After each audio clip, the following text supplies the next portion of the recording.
This is Robert with Pioneer Smokehouses, and I know that if you watch the channel, you knew this was coming and you weren't going to get out of it, but we're going to do smoked cheese on the Masterbuilt charcoal bullet smoker today. Now, smoked cheese is my favorite smoked food.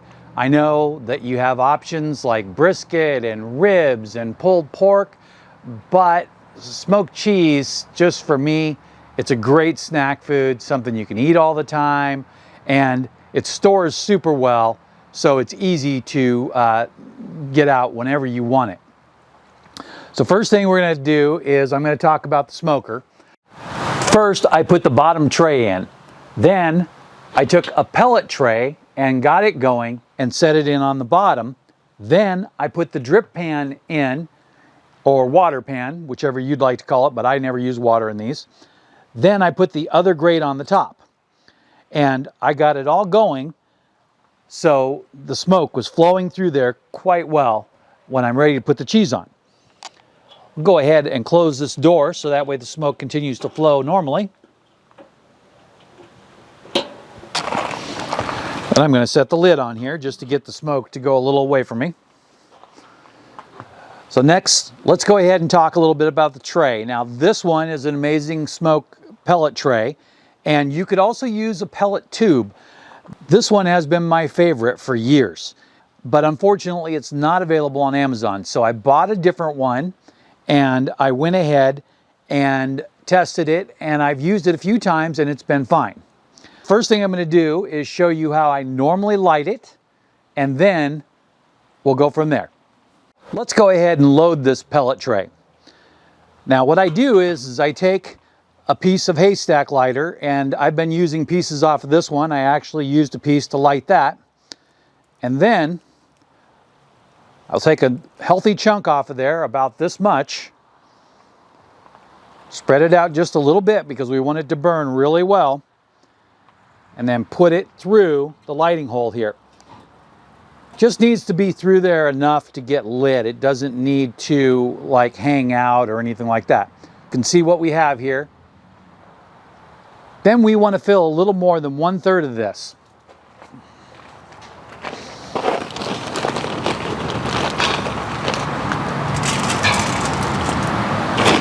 For today's smoke, I'm using mesquite pellets from Smokehouse Products, which is the same as the manufacturer of the Big Chief smoker. And I really like their products. Their wood chips are very consistent, and so are their pellets.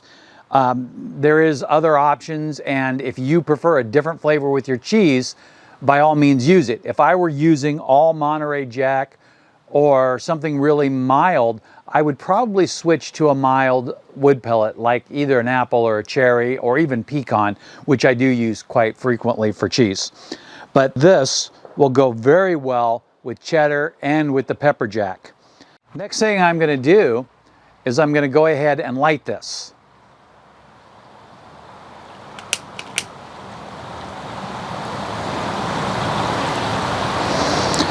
Once I get it lit, I'm going to tip it just slightly so the fire will burn up into the pellets. And then we'll just take our time and we'll let it go. Now, normally I would do this a few minutes beforehand. I want to note that I did not fully load this pellet tray just because this is a demo and the fully loaded one is in there. Normally, this would be about 2 hours of smoke right here after it gets fully lit, maybe 2.5. Around the corner is about 3, and then to about here is about 4. And what we want is right around 4 hours of smoke. If you're not sure how much smoke you want, please go under, because if it's too smoky for you, then you won't be happy. Now, the main thing to remember is always rest your cheese for at least a week after you're done smoking it so it mellows out, and then it will be tasty. If you try the cheese right off the smoker, it's going to taste bitter and you're going to think that you've ruined your cheese. Look how good this is going. And we have the benefit of having a lot of breeze from the creek. This time of day it usually runs down the creek, and so we can use that to our advantage. So we don't have to blow on it or anything. We just hold it out there and look at it get going. What we want is when the fire starter is burned out, or haystack, we want enough of the pellets burning that they'll continue going and generating smoke. I'm going to put this over here so that way you can see a close-up of it. And the haystack is just about expended, but we got plenty of smoke going, so it looks like we got a good light off of this the first try. Sometimes you have to light it twice or blow on it a little bit, but normally if this doesn't work, a blowtorch is a really good solution. I use my brulee torch on it often, but also a regular plumber's torch will work just fine for this. And also, they work really good for lighting your offset smokers or even a gravity feed smoker. One of my viewers told me that that's how he lights his gravity feed smoker all the time. Now, I personally use leftover cardboard and lint to light the gravity smoker, but anything works. They have blocks that you can buy, but again, I do everything on a budget. So that's my main concern. Now you can see this going, and it does need a few more minutes because we're just not ashed up yet. It's just like charcoal. It needs to be ashed up to know it's ready to continually burn. Now this one is going and good. I'm going to go ahead and set this aside for now because we don't really need it. Now, like I showed you earlier, we have the pellet tray in there and we have this going really well. Now I took my assorted cheese that I bought from the regular grocery store, the Kroger store in the area, and it was on sale. When it goes on sale, I tend to just buy a handful of assorted cheeses. What we have here is we have some pepper jack, we have some sharp cheddar and some Swiss, and then repeated, and then we have Colby jack, and then we have Monterey jack here. And my favorite is smoked Swiss right now, but it used to be the smoked pepper. It's just one day I smoked Swiss and I'm like, you know, I actually like that better. I'm going to go ahead and set this on here. Now, one of the things I like about this is that this size is the perfect size for my favorite cracker, which is a club. So I can easily just slice pieces right off. Makes it convenient. It's a good size to give to people. And if you're buying large blocks, it's a good pattern to follow when you cut it because you get lots of surface area for the smoke to penetrate into the cheese. Now you can see it's going well, and I'm going to go ahead and cover it. A lot of smoke here, so it's kind of hard to breathe when that's coming right on your face. And you can see it's flowing right through there, so it's working perfectly. Now, we're going to let this run for 4 hours, and I'm not going to have to do anything but just come out and check and make sure that it is smoking right along. I'm going to grab the tray and I'm going to show it to you. This is the one that I lit. Now, here's how you test to know if you're done. This one's well past ready. Blow it out. Look at all that smoke going. Now, this is the trick. You have to blow on it again. If it lights back up, then it's ready. And just like that, boom, we're done. All right, so let's take a break. For you, that'll be 1 second. For me, that'll be 4 hours. It's been 3.5 hours, and here we are to take a look. You can see that it's still smoking along great. So it was planned to go for 4 hours. And something that I like to do is when I load it for 4 hours, I like to put it in at nighttime, especially during summer, because then it's cooler. But we just wanted to let it run and go for that amount of time. So I'm going to go ahead and I'm going to show you this really quick. And you can see what it looks like. It's got a little bit of sweat to it. It's not too hot. It's just a little soft. I did something else, is that I've been saving some cheese here, and I'm kind of running an experiment to see how long this cheese will last and be good in the fridge. So let's go ahead and cut into that. First, let's take it out of the bag here and get a little bit of a close-up so that way you can see the cheese.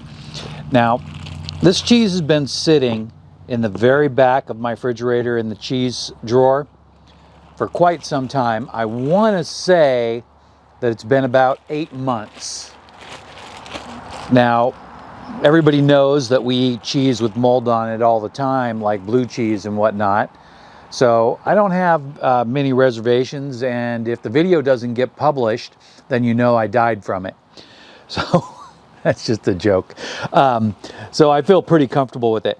One thing that I like to do is make sure that I wipe it down, you know, any of the, you know, I don't want any thick layers of mildew or anything. This is a Swiss, and these two are both sharp cheddar.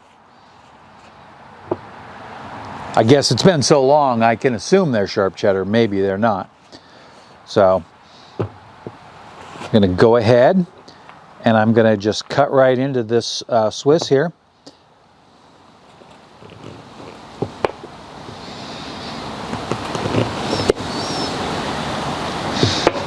And let's take a look at that on the close-up. All right, well, let's give it a taste.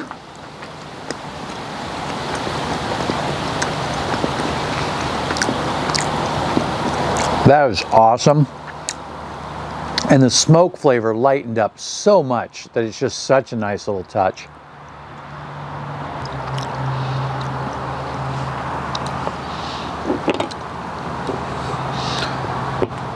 We'll leave that there. Let's go ahead and cut this one.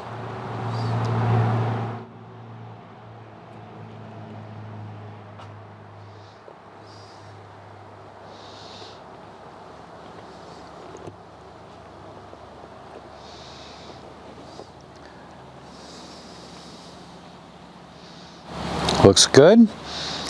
Now, if you can see here, you can see this cut is almost exactly the same size as a club cracker.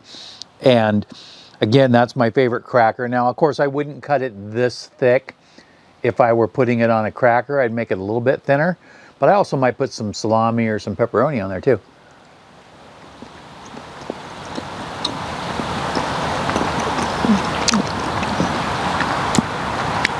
Okay, well, the Swiss may be my favorite, but the aged cheddar, I think this is better than the Swiss. Just funny because the aged smoke and cheddar go together better. It is slightly crumbly, so it's not the same consistency that it was originally. Let's see if we can see it, if it breaks. See, when it breaks there, it kind of pulled and kind of more crumbly than a snap. That is great. And like I said, I think it was about 8 months. I did start with 5. So I have pulled 2 of them out during the process and sampled them to make sure that everything was going fine. So I didn't just wait 8 months and then all of a sudden pull it out. I'm going to put that there. The next thing we're going to do is we're going to go ahead and we're going to pop these out of here.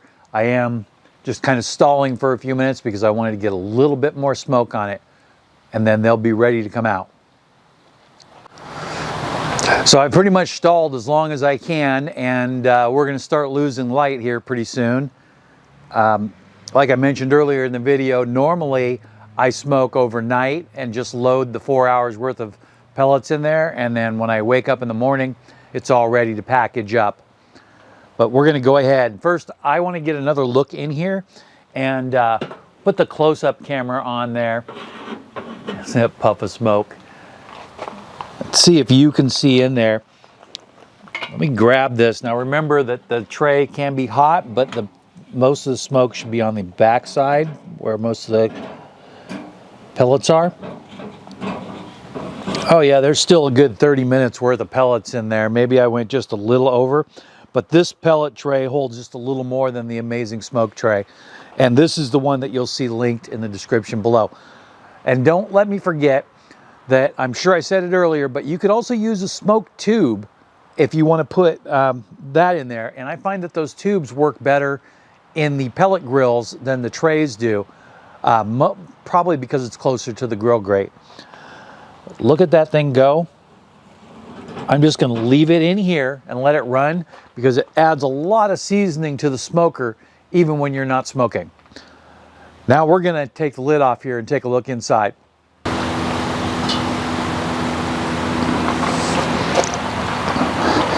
That just looks great.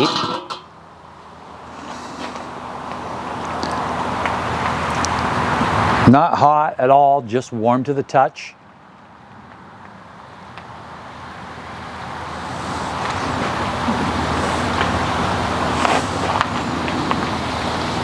Set that down out of the way there. And again, I'm just going to let this keep running, and it's really going to just completely season the smoker up.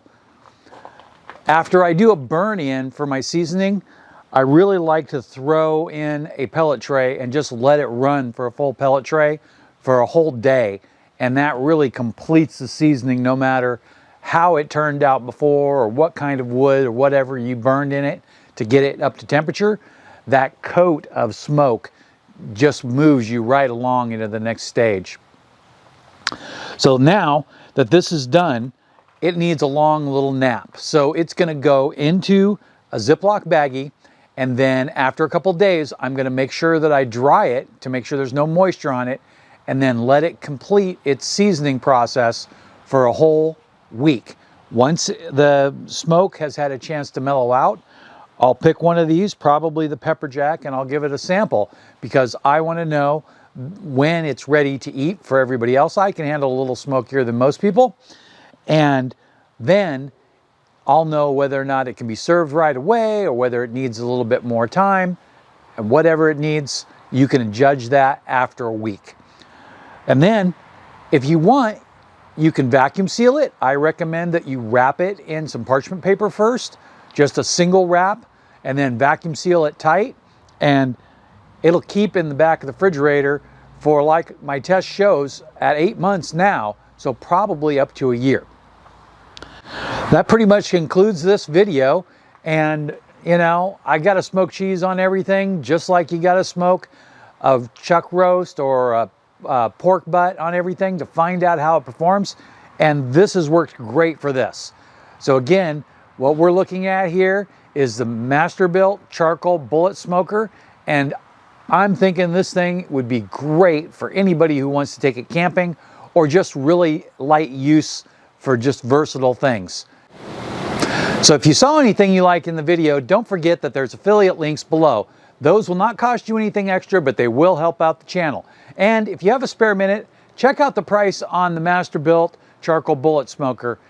Very portable and very affordable. So again, thanks for watching and have a great day.